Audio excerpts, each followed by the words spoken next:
Para empezar, esto más que entrevista o algo queremos platicar Ujú. básicamente contigo de tu trabajo, de tu Ok. texto, como tu inspiración, información en general de ti que Ujú. quieras compartir con nosotros y pues bueno, dando una introducción un tanto rápida al respecto de tu Ujú. trabajo, bueno, de tu texto que nos compartiste, que es ser mujer, ser madre, ser pensante, la Trinidad que incomoda el poder, que la verdad a mí me pareció un texto buenísimo cuando lo leí y hasta ahora que lo Muchas sigo gracias. leyendo, me gusta muchísimo la manera en la que lo describes y creo que Ujú. pues esta manera creo que lo resume muy bien el párrafo final, que al final de cuentas es resistir, se resiste. Ujú.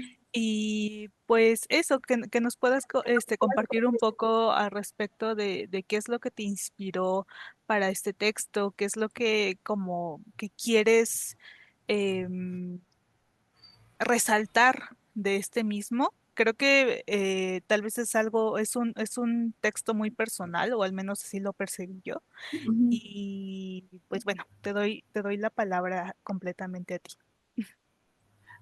Muchas gracias. Bueno, pues sí, sí es un texto muy personal, al mismo tiempo como a manera de catarsis. Ahí en el texto narro como una experiencia que tuve en la universidad con un profesor donde pues literalmente el profesor, que aparte como de manera como un poco eh, pues cínica, es psicólogo gestalt, pues él literal juntó como a todo el grupo, como esto, una terapia de grupal, pero pues más que terapia era como, pues para empezar, la premisa ya está un poco antiética, ¿no? Como profesor juntar a todo tu grupo como, ay, vamos a hacer terapia grupal y la dinámica era como cada clase, atender a un alumno, ¿no? Habían pasado dos, pero sinceramente conmigo pues sí sentí como que se pasó de lanza un poquito, porque pues literalmente puso a mis compañeros hombres a mi lado, los sentó a mi lado y les preguntó así como, ¿ustedes andarían con una mujer como ella? Y pues sí, o sea, literal él dejó como de molestarme, porque pues así se sentía, hasta que me hizo llorar enfrente de todo el salón, hasta que me hizo llorar. Entonces fue una experiencia que la verdad pues sí me marcó, porque hasta cierto punto yo me gustaba la clase de ese profesor, o sea, como que no era muy bueno, pero decía, bueno, como yo en la universidad en la que estudié, acá en Zacatecas, eh, eh, pues seguía por el psicoanálisis, entonces como que pues yo quería aprender otras cosas de la psicología, ¿no? A mí me llamaban la atención otras cosas, como que decía, ok, sí, el psicoanálisis, pero pues, ¿qué más, no? Mm, y esa como de las pocas clases que no eran psicoanálisis, entonces como que me gustaba, la disfrutaba, entonces como que recuerdo que al día siguiente yo ni siquiera fui a clase, nomás fui a una clase que tenía que recuperar por las mañanas, pero ya como a clases normales no fui porque sentía mucha vergüenza, aparte en ese momento estaba atravesando, me acababa de separar del papá de mi hija, que pues también fue una relación súper violenta, súper mal, y yo como que estaba, no tenía ni un año de que me había separado, entonces yo como que estaba con un montón de cosas, asimilando un montón de cosas, y me pasa esto, entonces yo sí estaba como que pues sí, o sea, no, sentía como de que se me venía el mundo encima y llegó la pandemia y yo siempre agradezco que haya llegado la pandemia y las clases en línea y todo, porque estoy segura de que si no hubiera llegado la pandemia o me mataba o me salía de estudiar. O sea, porque de verdad estaba como en una depresión así, uf, no, o sea, incluso antes hablar como de esta anécdota del profesor, no podía hablar de ella sin llorar, o sea, de verdad era un tema que me tomó ir a terapia porque de verdad como que me daba mucha vergüenza y me daba vergüenza porque sentía que que el profesor pensaba, lo pensaban todos, o sea, era el pensamiento que en general la gente que me conocía o que no me conocía tenía y pensaba eso porque algo que me puso muy triste, era pensar o como dar por hecho que como mis compañeros tenían mi edad, de hecho eran un año más chicos que yo, como que pues iban a ser más abiertos, ¿no? Como que iban a decir, no, pero pues es que eso qué tiene que ver o algo. Y pues no, o sea, mis compañeros, igual que el profesor, fueron muy punitivos, como con mi vida sexual, como con todo. Y lo más como sorprendente es que como que yo ni siquiera, o sea, mi error en esa clase fue decir coger en vez de hacer el amor o no sé qué esperaba él que yo dijera. Pero pues sí, sí es un texto muy personal. Mm, y a manera pues también de catarsis, o sea, como que lo hago como muy a manera de catarsis de, bueno, ya puedo hablar de esto, ya es algo de lo que no me siento avergonzada de hablar, de lo que pues todavía me duele, pero sobre todo creo que hay como algo que analizar en la conducta del profesor y en la conducta de mis compañeros, como que, ok, sí, me duele, pero ¿qué hay detrás de lo que ellos hicieron? ¿Por qué hicieron lo que hicieron, no? O sea, ¿qué significa todo lo que ellos me están diciendo? ¿Realmente qué significa? ¿Realmente el problema soy yo y cómo actúo o el problema es como más estructural, ¿sabes? Sí, y justo, ¿no? Creo que, digo, como que hablando a niveles personales y en este caso como mujeres y demás, creo que ha sido una experiencia, si no universal, que la mayoría hemos llegado a tener al respecto de estos profesores que llegan a ser un tanto, pues, incómodos, pero al mismo tiempo creo que es como un fragmento de la sociedad, ¿no? Como que son experiencias que pasan en el aula, pasan en la calle, pasan en el trabajo y al final creo que incluso es como tú misma lo escribes, deja nada más lo encuentro porque aquí lo tengo, este, que aprendes a vivir con ellas, ¿no? Con estas violencias, no a pesar de estas violencias, que creo que es una parte pues muy fuerte que es real y la manera en la que tú logras como plasmar esta experiencia femenina, por decirlo de alguna manera, es algo que pues sí, o sea, igual yo no tengo la experiencia de ser madre en mi caso, pero sí tengo la experiencia de haber sido expuesta a este tipo de violencias y creo que tú logras plasmar muy bien esta historia que igual cualquier mujer, o cualquier persona puede llegar incluso a entender y puede llegar a conectar. Y se me hace maravilloso, la verdad, la manera en la que tú lo logras poner en palabras. Y pues eso, ¿no? Como también porque digo, no nada más es esta experiencia que tú tienes con tu profesor, sino que es como que la experiencia en general que tienes, incluso las reflexiones que tú tienes al respecto de, por ejemplo, de las mujeres trans y cómo incluso dentro de todo este sistema, pues ellas son bastante vulneradas dentro de lo mismo, ¿no? Dentro de esta concepción de cómo ve la sociedad a las mujeres, cómo se les señala a las mujeres.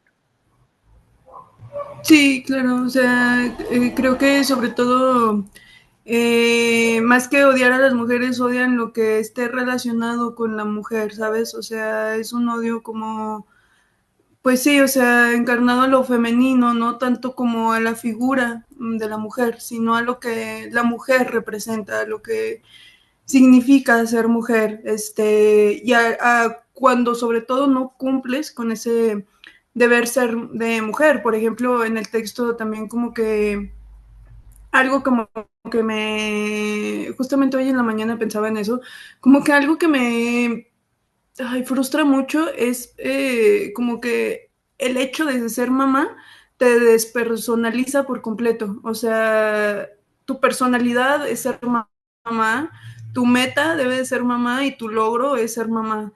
Es como de que, güey, no, o sea, soy mamá mientras todo esto que pues se llama vida, pasa, ¿no? Y hago esto, pero pues, o sea, no es ni una cuarta parte de todo lo que como humano represento, ¿no? De todo lo que me gusta, de todo lo que soy, o sea, pues no sé, como que me frustra mucho la idea de lo deshumanizadas que tenemos a las madres. Creo que incluso ahí en el texto pongo algo así como que, güey, incluso como madre, o sea, la figura de la madre ya está deshumanizada, pero todavía hay como subfiguras, porque después de la madre sigue la madre soltera y después de la madre soltera sigue la madre soltera joven y pues es como de que, verga, estoy en todas las poblaciones vulnerables que puede haber, soy mujer, soy madre soltera y soy madre soltera joven, entonces como de, ok, me tocó estar como en todas las poblaciones vulnerables, y no sé, como que es frustrante, pues, es frustrante ver como algo, pues, sí, te despersonaliza, creo que no hay otra palabra, o sea, es como que desde que fui mamá se me ha impuesto una lista de lo que se espera de mí, de lo que debo de ser, de cómo me debo de ver, incluso de cómo me debo de vestir y comportar, ¿no? Y se me hace muy injusto porque creo que como mamás, pues no sé, o sea, como que ser mamá es una pequeña parte de nuestra vida y hay como más cosas, o sea, y incluso a veces, aunque sepas eso y aunque estés consciente de eso, cuando te das chance de hacer cosas que no involucren tu rol como mamá, pues te llegas a sentir muy culpable porque la gente, la sociedad todo el tiempo te está diciendo como de, güey, ¿dónde están tus hijos? ¿Con quién lo dejas encargado? Siempre te están cuestionando acerca de tus hijos, ¿no? Como de, ok, si estás aquí, entonces significa que tus hijos no están bien o algo así. No sé, es algo como muy, muy extraño. Eh, Ajá. el texto me gustó un montón. Eh, es muy interesante porque es demasiado denso. O sea, pues tú ubicas en gran parte cosas que yo luego comparto que leo y me recuerda demasiado la densidad conceptual de algunos autores como, bueno, pues yo siempre tengo muy presente a Lipovetsky, ¿no? Y Lipovetsky es como concepto tras concepto, tras concepto, tras concepto, pero son párrafos demasiado extensos y demasiado densos, ¿no? Y tú puedes tomar una oración y a partir de esa oración puedes construir un análisis. Entonces, pues me gusta mucho porque juega con lo analítico y con lo biográfico, ¿no? Porque a veces lo biográfico nos puede ayudar, o sea, podemos narrarlo y contarlo como esta experiencia de catarsis para referirnos a, pues sí, para simplemente como un acto terapéutico a partir de la escritura, e incluso, pues si ese acto terapéutico, al ser narrado, tiene la calidad literaria, pues puede ser objeto de análisis y de universalizarse a partir del texto, ¿no? Pero pues una vez ya que tú lo, lo desmenuzas, pues conceptualmente lo universalizas, ¿no? Porque a partir de ti no solamente hablas de ti, hablas de un grupo de personas demasiado amplio, de mujeres demasiado amplio, que tienen características que son pues las tuyas, ¿no? Y en ese sentido, a partir de la experiencia que viviste con este maestro, a mí se me venía una pregunta que tiene que ver, pues creo que hoy en día estamos en el auge de la idea de la terapia, ¿no? Todos, todos debemos de tomar terapia y la terapia es algo muy sano, ¿no? Pero también existe este lado oscuro de la terapia y de los terapeutas a partir de, pues, prácticas que tienen que ver con la falta de ética, por ejemplo, de algunos psicólogos, en este caso un profesor. Y en ese sentido, ¿cómo pues gestionar esas acciones de violencia desde la psicología en este contexto del auge social de la terapia y de la psicologización de la vida cotidiana? ¿Qué necesita la psicología para ser más humana? Porque tú destacas pues en tu texto, en tu reseña personal, pues esa idea, ¿no? La experiencia humana, humanizar los ambientes, humanizar los espacios. ¿Cómo humanizar la psicología? Y Híjole, sí, no sé, dime. Bueno, híjole, yo pienso que es bien triste el panorama de la psicología en América Latina en general. Y se me hace feo porque pues yo soy psicóloga, pero pues en cambio, no sé, la verdad lo veo muy, muy triste. O sea, cuando hice mi servicio social, lo hice en un DIF. Y la cantidad de personas que llegaban diciéndome o agradeciéndome haberlos escuchado cuando literalmente ese era pues mi trabajo, porque otro psicólogo o incluso el psiquiatra o sea, pues no los escuchaba, nomás les decía, sí, haz esto y ya. Ay, entonces, no sé, o sea, ay, yo pensaría que para que hubiera una humanización en la psicología, necesitaríamos eh, necesitaríamos dejar de ver a el paciente como un cliente solamente, ¿sabes? Recuerdo mucho que en la carrera hacían esta separación entre cliente y paciente, o nos preguntaban qué diferencia hay entre un cliente y un paciente, ¿no? Porque hay psicólogos que le dicen cliente a su paciente y hay otros que le dicen paciente al paciente. No sé, yo creo personalmente que al ver al paciente como un paciente, justamente empatizas con él, justamente empatizas con su historia de vida. Creo que sobre todo también los psicólogos o en general quien se dedique a algo del área de la salud, debe de empezar como a dejar, o sea, separar su persona, sus ideales, sus creencias de su profesión.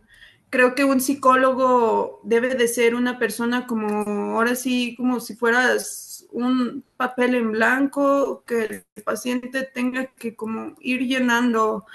Eh, Porque, pues, no sé, creo que el principal problema es ese, o el principal problema con, por ejemplo, en mi experiencia, ha sido que justamente los psicólogos traen sus creencias a el consultorio y buscan imponerlas y buscan pensar, o tal vez ellos piensan como, bueno, yo sé lo que es mejor para mi paciente, o yo estoy en una posición que mejor, en la que me puedo permitir aconsejarte o decirte o regañarte o lo que sea desde mi experiencia y desde mis creencias, ¿no? Cuando pues el paciente no necesita eso.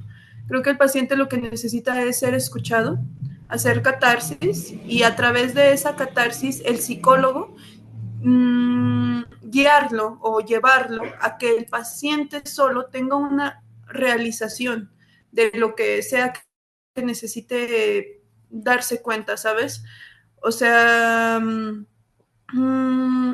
que el paciente mismo encuentre su propia cura con ayuda del psicólogo guiándolo, no como él guiándolo a través de yo pienso que debería hacer esto, no, sino guiándolo a través de la escucha, de la participación activa de verdad, como de estar presente, de ver, bueno, o sea, esta persona me está diciendo que sus problemas son estos, como por qué yo tendría que decirle, oye, a mí no me parece que digas coger en vez de hacer el amor, entonces yo por eso pienso que eres una puta, ¿sabes? O sea, como que no tendría nada de sentido. O si el paciente te está diciendo como de, oye, no sé, tengo estos problemas a raíz de que me drogo, pero realmente no te está diciendo como la droga a mí me ha generado problemas, pues buscar la manera de ver qué hacer con lo que realmente le genera malestar al paciente,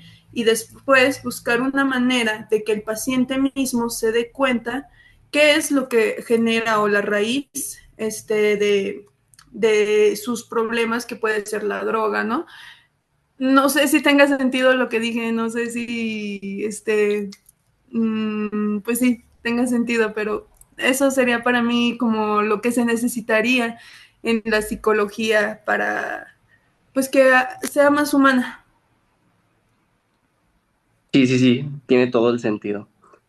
Y bueno, de mi parte yo tenía una última pregunta y Ujú. tiene que ver con el cierre del texto en el que mencionas una palabra muy importante para los estudios eh, históricos y sociales de hoy. No sé qué tanto se opera ante el término en la psicología, que es la resistencia, ¿no? Yo entiendo, claro, que cuando eres una persona que corresponde a las características de un sector social vulnerable en, bajo varios criterios, pues aplica esta frase de existir es resistir, ¿no?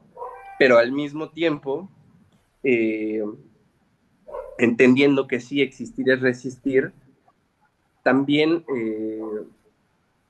me viene la duda, ¿existen para ti o entiendes tú otras formas de resistencia más allá de pues, justo la existencia?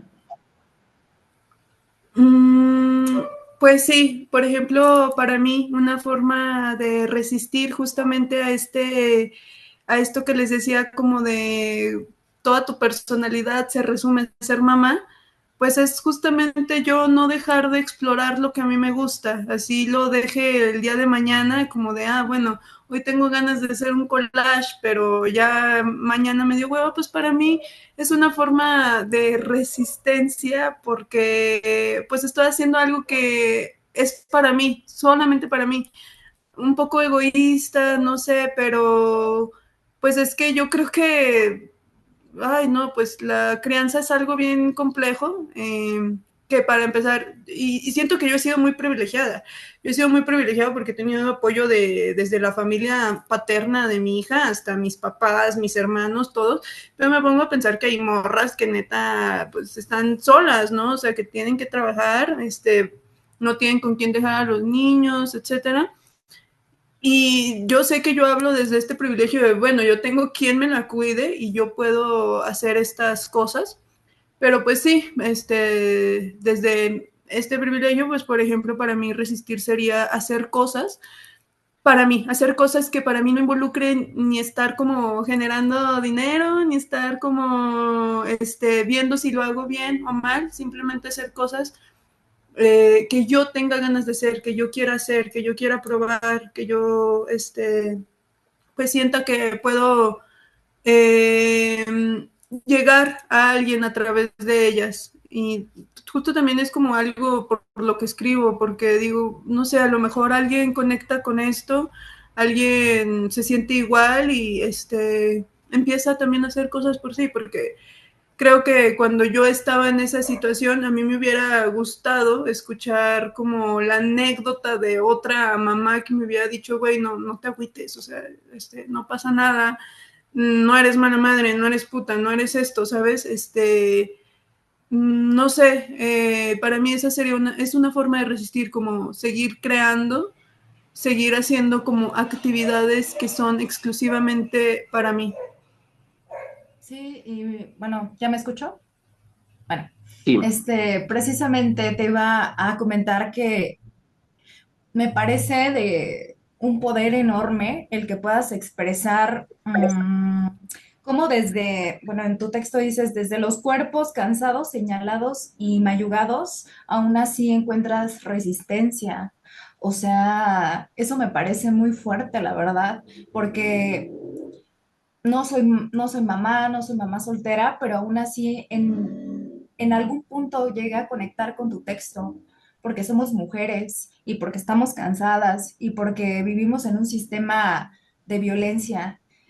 Entonces, pues sí, siento que incluso resignificar como la palabra puta o mala madre, me parece una gran estrategia política que utilizaste en tu texto. Entonces yo me sentí muy identificada por ese lado, a pesar de que no soy mamá soltera, a pesar de que no, pues desde mi privilegio no he tenido experiencias similares a la tuya, pero encuentro este acompañamiento y siento que eso es muy, muy valioso como mujeres.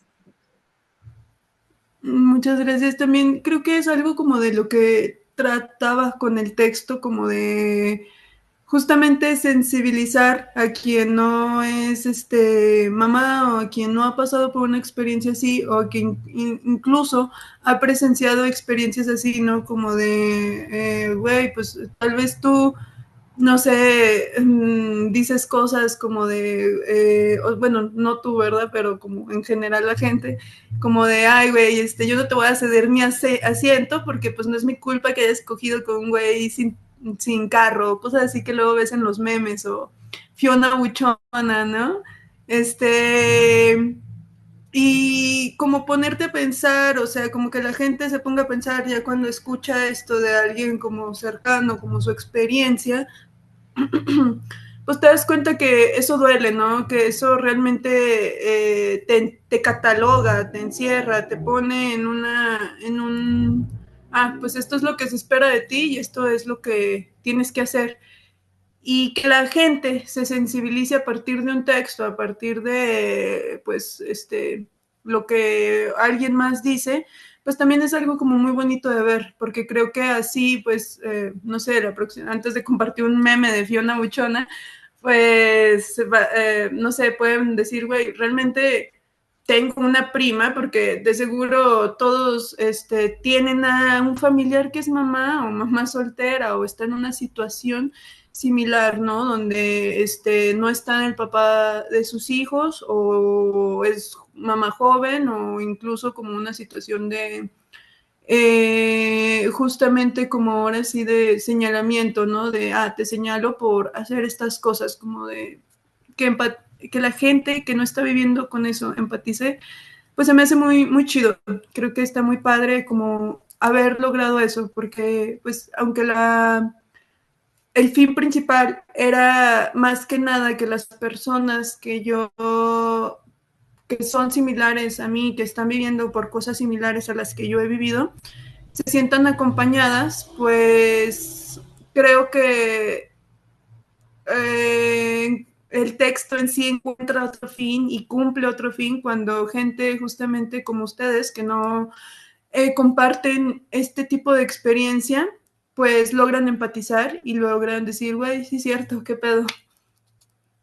Sí, claro, o sea, desde el cuestionamiento, cuando lees la experiencia de alguien más, pues te puedes ver reflejado.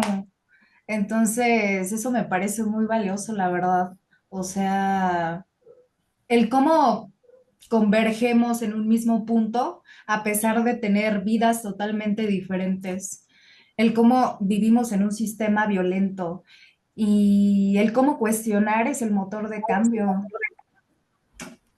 Sí, claro, sí, exactamente pienso lo mismo, o sea, y pienso que no solamente como cuestionar los problemas que ya vemos, sino también como cuestionar aquellos en los que no logramos ver y los problemas que no nos toca vivir, ¿no? Como de, güey, porque hay personas que viven donde yo vivo, que estudian donde yo estudio, que están pasando por esto, ¿no? Que están pasando por este tipo de violencias, por este tipo de desigualdades. Yo creo que justamente eso nos hace formar comunidad y eso nos hace, pues, querer que haya cambios ya no por uno, sino por el otro, porque pues creo que si el otro está bien, si nos damos cuenta que está bien, pues nosotros también vamos a lograr estar bien. Sí, exactamente. Y pues es un ejercicio de empatía, textos como el tuyo, porque es ponerte en el lugar del otro, a pesar de que seas hombre, como por ejemplo Sebas, supongo que puede ponerse en tu lugar y como dijiste, a la próxima no compartir un meme donde te estás burlando de una situación por la que tú no estás pasando, que es un problema sistemático, y dejar de verlo como un meme y empezarlo a ver como un problema. Entonces, encuentro mucho valor en ese tipo de textos que cuestionan y que te dicen, ¿esto está mal o esto está bien o no tiene nada de malo que me digas mala madre? Ujú, ujú. Entonces, Sí, pues, claro. Pues más que nada, eso, Alice, eh, digo, la verdad es que el texto es maravilloso, es muy disfrutable, creo que justo como dice Abril, sí da pie a que uno pueda reflexionar y cuestionarse muchas de las cosas que tenemos muy arraigadas. Este, digo, al final es mucha parte del machismo dentro de la sociedad con la que pues hemos vivido todas nuestras vidas que nos hace no ser completamente como conscientes, digo, depende un poco, ¿no? Pero pues muchas veces lo tenemos muy arraigado y es algo que no se cuestiona hasta que te lo ponen enfrente en un texto como el tuyo y dices, vaya, o sea, sí es algo que, o sea, ¿por qué no me he visto como confrontado en este tipo de cuestiones y no me he cuestionado este tipo de dinámicas que están tan vigentes socialmente? ¿Por qué lo tengo normalizado? ¿Por qué me río de este tipo de chistes? ¿Por qué sigo el juego, en este caso, a mi profesor, a señalar a una mujer que, o sea, no tiene ningún tipo de sentido que nosotros hagamos este tipo de juicios, ¿no? Entonces, digo, la verdad creo que es muy valioso. Esperamos y esperamos realmente que continuemos colaborando contigo, ya sea textos iguales, textos diferentes, aquí todo es bienvenido, pero pues sí nos gustó muchísimo tu trabajo y pues queremos ver más de él.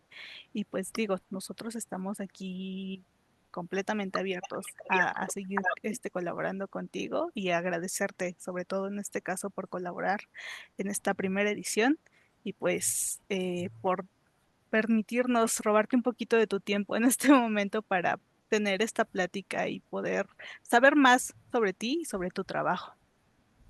Muchas gracias. Yo también espero que no sea la última vez como que pueda colaborar con ustedes y pues también muchas gracias por darme el espacio para publicar algo mío. La verdad estoy muy contenta y qué padre también que les pudo gustar el texto y que les generó algo.